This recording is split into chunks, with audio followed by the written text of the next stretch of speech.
ರಾಜ್ಯದ ರೈತರಿಗೆ ಇದೀಗ ಬಂದಿರುವ ಮಾಹಿತಿ ಇದಾಗಿದೆ. ಹೌದು ಸ್ನೇಹಿತರೆ, ಇಂದು ರಾಜ್ಯ ಸರ್ಕಾರವು ಈ 2 ಜಿಲ್ಲೆಯ ರೈತರ ಖಾತೆಗೆ ಬೆಳೆ ವಿಮೆ ಪರಿಹಾರವನ್ನು ಬಿಡುಗಡೆ ಮಾಡಿ ಈ ಬೆಳೆಗಳಿಗೆ ವಿಮೆ ಮಾಡಿಸಿದಂತಹ ರೈತರ ಖಾತೆಗೆ ಬಿಡುಗಡೆಯಾಗಿದೆ. ಹೌದು, ಹಾಗಾದರೆ ಯಾವ ಜಿಲ್ಲೆಯ ಹಾಗೂ ಯಾವ ಬೆಳೆಗಳನ್ನು ಬೆಳೆದಂತಹ ರೈತರಿಗೆ ಬೆಳೆ ವಿಮೆ ಪರಿಹಾರ ಜಮೆಯಾಗಿದೆ, ಎಷ್ಟು ಪರಿಹಾರ ರೈತರ ಖಾತೆಗೆ ಜಮೆಯಾಗಿದೆ ಮತ್ತು ಯಾವಾಗ ಪರಿಹಾರ ರೈತರ ಖಾತೆಗೆ ಜಮೆಯಾಗಿದೆ ಎಂಬುದರ ಸಂಪೂರ್ಣ ಮಾಹಿತಿಗಾಗಿ ಈ ಒಂದು ವಿಡಿಯೋವನ್ನು ಸಂಪೂರ್ಣವಾಗಿ ನೋಡಿ.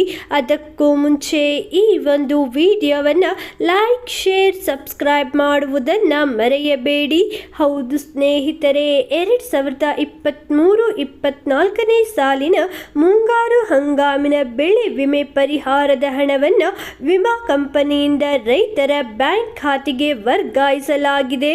ಹೌದು ಸ್ನೇಹಿತರೆ, ತೀವ್ರ ಬರಗಾಲ ಎದುರಿಸುತ್ತಿರುವ ನಮ್ಮ ರೈತರಿಗೆ ಅಲ್ಲದೆ ಬಂಡವಾಳ ಹಾಕಿ ಬೆಳೆದಿರುವ ಬೆಳೆಗೆ ಅವರು ಹಾಕಿದ ಬಂಡವಾಳದ ಹಣ ಸಹ ಬರದೇ ಇದ್ದಂತಹ ಸನ್ನಿವೇಶದಲ್ಲಿ ರಾಜ್ಯ ಸರ್ಕಾರ ಕೆಲವೊಂದು ಜಿಲ್ಲೆಯ ರೈತರಿಗೆ ಆರ್ಥಿಕವಾಗಿ ಸಹಾಯ ನೀಡಲು 2023-24ನೇ ಸಾಲಿಗೆ ಅಂದರೆ ಈ ವರ್ಷದ ಮುಂಗಾರು ಹಂಗಾಮಿನ ಬೆಳೆ ವಿಮೆ ಪರಿಹಾರದ ಹಣವನ್ನು ವಿಮಾ ಕಂಪನಿಯಿಂದ ಸೀದಾ ರೈತರ ಖಾತೆಗೆ ವರ್ಗಾವಣೆ ಮಾಡಲಾಗಿದೆ.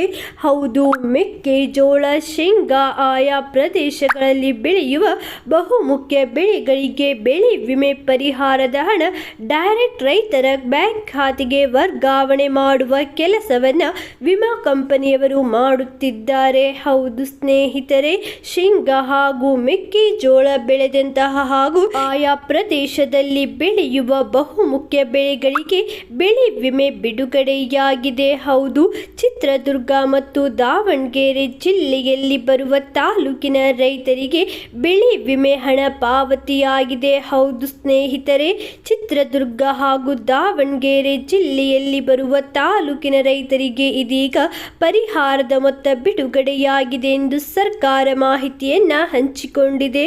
ಅದೇ ರೀತಿ ಎಲ್ಲ ರೈತರಿಗೂ ಕೂಡ ಬೆಳೆ ಹಾನಿಯ ಆಧಾರದ ಮೇಲೆ 10,000 ರೂಪಾಯಿಯಿಂದ ಹಿಡಿದು 86,000 ರೂಪಾಯಿವರೆಗೂ ಕೂಡ ಪ್ರತಿ ಎಕರೆಗೆ ಪರಿಹಾರ ಜಮೆಯಾಗುತ್ತದೆ. ನಿಮ್ಮ ಖಾತೆಗೂ ಕೂಡ ಹಣ ಬಂದಿರುವ ಬಗ್ಗೆ ರೈತರು ತಮ್ಮ ಮೊಬೈಲ್ನಲ್ಲಿಯೇ ಡಿಸ್ಕ್ರಿಪ್ಷನ್ನಲ್ಲಿ ಕೊಟ್ಟಿರುವಂತಹ ವೆಬ್ಸೈಟ್ ಮೂಲಕ ಹೋಗಿ ಚೆಕ್ ಮಾಡಬಹುದು. ಇವತ್ತಿಗೆ ಇಷ್ಟೇ ಸ್ನೇಹಿತರೆ. ಈ ಒಂದು ವಿಡಿಯೋ ಇಷ್ಟವಾದಲ್ಲಿ ಲೈಕ್ ಮಾಡಿ ಮತ್ತು ಯಾವುದೇ ಮಾಹಿತಿ ತಿಳಿಯಬೇಕಾಗಿದ್ದಲ್ಲಿ ಕಮೆಂಟ್ ಬಾಕ್ಸ್ನಲ್ಲಿ ಕಮೆಂಟ್ ಮಾಡಿ. ನೀವು ಇನ್ನೂ ಆದರೂ ಕನ್ನಡ ಸುದ್ದಿ ಚಾನೆಲ್ ಅನ್ನು ಸಬ್ಸ್ಕ್ರೈಬ್ ಮಾಡಿಲ್ಲವೆಂದರೆ ಈ ಕೂಡಲೇ ಸಬ್ಸ್ಕ್ರೈಬ್ ಮಾಡಿಕೊಳ್ಳಿ. ವಿಡಿಯೋವನ್ನು ಸಂಪೂರ್ಣವಾಗಿ ನೋಡಿದ್ದಕ್ಕೆ ಧನ್ಯವಾದಗಳು ಸ್ನೇಹಿತರೆ.